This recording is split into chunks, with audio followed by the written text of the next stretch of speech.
Hi വണക്കം മക്കളെ വണക്കം. അങ്ങനെ ഇന്ന് പൊങ്കൽ റിലീസിലെ രണ്ടാമത്തെ സിനിമ ഐലാൻഡ് സയൻസ് ഫിക്ഷൻ സിനിമയാണ്. അങ്ങനെ സിനിമ കണ്ടു. സിനിമയെക്കുറിച്ച് പറയുകയാണെന്നുണ്ടെങ്കിൽ നമ്മൾ ഇതിനു മുമ്പ് ശിവകാർത്തികേയൻ്റെ ഇതുപോലെ തന്നെ ഒരു ഫിക്ഷണൽ മൂവി തന്നെയായിരുന്നു മാവീരൻ എന്ന് പറയുന്നത്. ഒരു കോമിക് സ്റ്റൈലിൽ വെച്ചിരിക്കുന്ന ഒരു സിനിമ.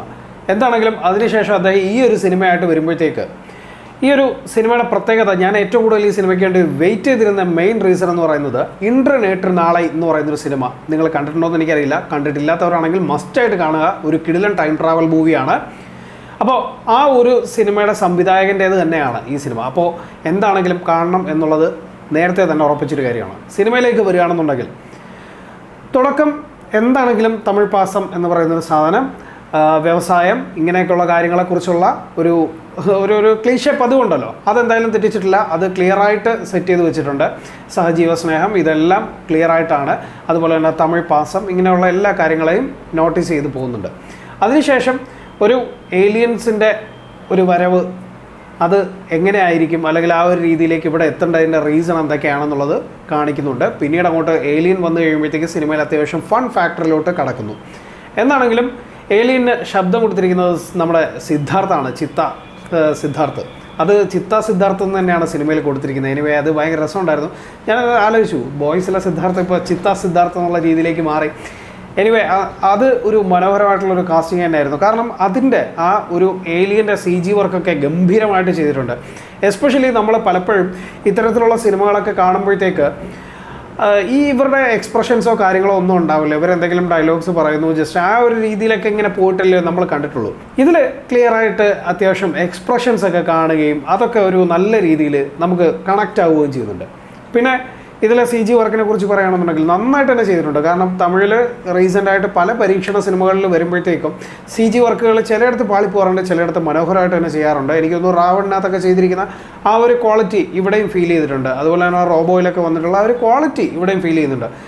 ട്രാൻസ്ഫോമേഴ്സിലെ പോലെ തന്നെ ഒരു റോബോ ഇതിലും കാണിക്കുന്നുണ്ട്. അപ്പോൾ ആ റോബോ വരുമ്പോഴത്തേക്കുള്ള മൂവ്മെൻറ്റ്സ് ഒക്കെ ഭയങ്കര രസമായിരുന്നു. കാരണം അത് ഭയങ്കര കറക്റ്റായിട്ട് അത് സിങ്കായിട്ട് പോകുന്നുണ്ട് എന്നുള്ളത് ആലോചിക്കുമ്പോഴത്തേക്ക് അത്രയും ബെറ്ററായിട്ട് അവർക്ക് ചെയ്യാൻ സാധിച്ചു എന്നുള്ളത് നമുക്ക് എടുത്ത് പറയാതിരിക്കാൻ പറ്റില്ല. കാരണം മനോഹരമായിട്ട് അത് വർക്ക് ചെയ്ത് വെച്ചിട്ടുണ്ട്. പിന്നീട് അങ്ങോട്ട് പോകുന്തോറും കഥയിൽ അല്ലെങ്കിൽ പ്രഡിക്റ്റ് ചെയ്യാവുന്ന കുറേ സംഭവങ്ങൾ തന്നെയാണ്. പിന്നെ കരുണാകരൻ, യോഗി ബാബു, ഇവരുടെയൊക്കെ കോമഡികളൊക്കെ അത്യാവശ്യം പലയിടത്തും വർക്കൗട്ട് ആയിട്ടുണ്ട്. രാഹുൽ പ്രീത് സ്ഥിരം തമിഴ് സിനിമകളിലെ നായികമാരുടെ പോലെ തന്നെ പ്രത്യേകിച്ചൊന്നും ചെയ്യാനില്ല, എന്നാൽ എല്ലാ ഫ്രെയിമുകളിലും കയറി വരുന്നുണ്ട് പുള്ളിക്കാരി. പിന്നെ ഇതിൽ പറയുന്ന കോൺസെപ്റ്റും കാര്യങ്ങളും ഒക്കെ അത്യാവശ്യം കുഴപ്പമില്ല. നമ്മളൊരു സയൻസ് ഫിക്ഷൻ മൂവി ആയതുകൊണ്ട് തന്നെ നമുക്ക് ഇങ്ങനെയുള്ള കാര്യങ്ങൾ ആക്സെപ്റ്റബിളാണ്. അതിന് അവിടെ എന്ത് ചെയ്താലും നമ്മൾ ആക്സെപ്റ്റ് ചെയ്തേ പറ്റുള്ളൂ. കാരണം ഇപ്പോൾ ഹോളിവുഡ് സിനിമകൾ ചെയ്യുമ്പോഴത്തേക്ക് നമ്മുടെ സിനിമകൾ ചെയ്യുമ്പോഴത്തേക്ക് ഓഹോ ഇതിൽ ലോജിക്കില്ലല്ലോ എന്ന് പറയുന്ന കാര്യങ്ങളും എടുത്ത് മാറ്റി വെച്ചിട്ട് ഒരു സയൻസ് ഫിക്ഷൻ സിനിമയാണ് നിങ്ങൾ കാണുന്നതെന്ന് വെച്ചിട്ട് കാണുകയാണെന്നുണ്ടെങ്കിൽ വലിയ പ്രശ്നങ്ങളൊന്നും വരത്തില്ല. പിന്നെ AR റഹ്മാൻ എടുത്ത് പറയാതിരിക്കാൻ പറ്റില്ല. കാരണം പുള്ളിക്കാരൻ്റെ ബാക്ക്ഗ്രൗണ്ട് മ്യൂസിക് എനിക്ക് ഈ സിനിമയിൽ പ്രത്യേകിച്ച് ഒന്നും ഒരു രീതിയിൽ വർക്കൗട്ട് ആയിട്ടില്ല എന്നുള്ളതാണ് എടുത്തു പറയേണ്ട ഒരു കാര്യം. എന്താണെന്ന് വെച്ച് കഴിഞ്ഞാൽ ഇതിനകത്ത് ഞാൻ ഇടയ്ക്കിങ്ങനെ ഒരു സെൻറ്റിമെൻ്റൽ ഒരു ഇമോഷണൽ സീൻ വരുമ്പോഴത്തേക്ക് എൻ്റെ ബാക്ക്ഗ്രൗണ്ടിൽ കേൾക്കുകയാണ് മറ്റേ പഴയ പാട്ട്, ചുട്ട മഴയടിത്താൽ തരാര. ആ സാധനത്തിൻ്റെ അതൊരു ഹമ്മിങ് ആയിട്ട് അതുപോലെ വെച്ചിട്ടുണ്ട്. പിന്നെ നമ്മുടെ ചിട്ടി റോബോയുടെ ആ ഒരു സാധനം അതുപോലെ തന്നെ വരുന്നുണ്ട്. അത് വർക്കാവുന്നില്ല. ലാസ്റ്റ് പോർഷൻസിലൊക്കെ വരുമ്പോഴത്തേക്ക് എന്തിനോ വേണ്ടി തിളയ്ക്കുന്ന സാമ്പാർ എന്ന് പറയുന്ന പോലത്തെ ഒരു ബാക്ക്ഗ്രൗണ്ട് മ്യൂസിക്കിൻ്റെ ഒരു മിക്സിംഗ് ഒക്കെ ആയിപ്പോയി. അത് ഒട്ടും നല്ല രീതിയിൽ ഫീൽ ചെയ്യാതെ പോയി എന്നുള്ളത് എടുത്തു പറയാതിരിക്കാൻ പറ്റില്ല. കാരണം ചിലയിടത്തൊക്കെ എന്തിനത് ചെയ്തു. ഈ നമ്മുടെ ശിവകാർത്തികേയൻ്റെ ക്യാരക്ടറിന് ഒരു ചേഞ്ച് വരുന്നുണ്ട്. ആ ചേഞ്ച് വരുന്ന സമയത്ത് ഒരു ഫൈറ്റ് സീക്വൻസ് ഉണ്ട്. ആ സമയത്ത് ഒരു ബാക്ക്ഗ്രൗണ്ട് മ്യൂസിക് പോകുന്നുണ്ട്. ആ സാധനം ഭയങ്കര വൾഗറായിട്ടാണ് എനിക്ക് ഫീൽ ചെയ്തത്.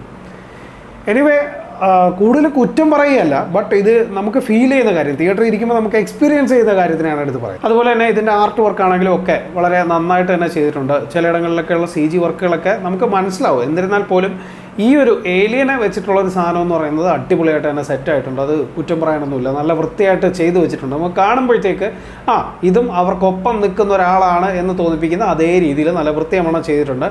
പെർഫോമൻസ് വൈസ് എല്ലാവരും നന്നായിട്ട് തന്നെ ചെയ്തിട്ടുണ്ട്. ആരെയും കുറ്റം പറയാനൊന്നുമില്ല.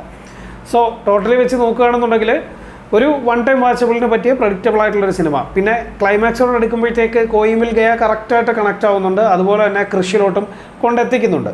അപ്പോൾ ഈ രണ്ട് സാധനങ്ങൾ കാണുമ്പോഴത്തേക്ക് അത് രണ്ടും ഒഴിവാക്കിയിട്ട് വേറെ എന്തെങ്കിലും ചെയ്തുകൂടായിരുന്നോ എന്ന് ചോദിക്കാവുന്ന തരത്തിലേക്ക് കാര്യങ്ങൾ നീങ്ങിപ്പോയിട്ടുണ്ട്. ബട്ട് എന്നാൽ പോലും കുഴപ്പമില്ല, ഒരു വൺ ടൈം വാച്ചബിളിന് പറ്റിയൊരു സിനിമ. പിന്നെ കുട്ടികളൊക്കെ ആയിട്ടാണ് നിങ്ങൾ തിയേറ്ററിൽ പോകുന്നതെന്നുണ്ടെങ്കിൽ അവർ അടിപൊളിയായിട്ട് എൻജോയ് ചെയ്യും കേട്ടോ. കാരണം അവർക്ക് എൻജോയ് ചെയ്യാൻ പറ്റിയ കുറേ സംഭവങ്ങൾ സിനിമയിൽ വെച്ചിട്ടുണ്ട് തീർച്ചയായിട്ടും. അപ്പോൾ ഒരു തിയേറ്റർ വാച്ചിന് പറ്റിയ, ഒരു വൺ ടൈം വാച്ചബിളിന് പറ്റിയ ഒരു മൂവി തന്നെയാണ്. കൂടുതലൊന്നും പറയുന്നില്ല. ഇൻ ഷോർട്ട് മല്ലു ഈ സിനിമയ്ക്ക് എടുക്കുന്ന റേറ്റിംഗ് 3/5 ആണ്. അപ്പോൾ പുതിയ വീഡിയോസും റിവ്യൂസും റോസ്റ്റിംഗ് ഒക്കെ നമ്മൾ വീണ്ടും വരുന്നതായിരിക്കും. അപ്പോൾ നമ്മുടെ ചാനൽ വരുന്ന വീഡിയോസൊക്കെ ഇഷ്ടപ്പെടുകയാണെന്നുണ്ടെങ്കിൽ ചാനൽ സബ്സ്ക്രൈബ് ചെയ്യാൻ മറക്കരുത്, മറ്റുള്ളവർക്ക് ഷെയർ ചെയ്യാനും മറക്കരുത്. അപ്പോൾ വീണ്ടും കാണാം. അതുവരേക്കും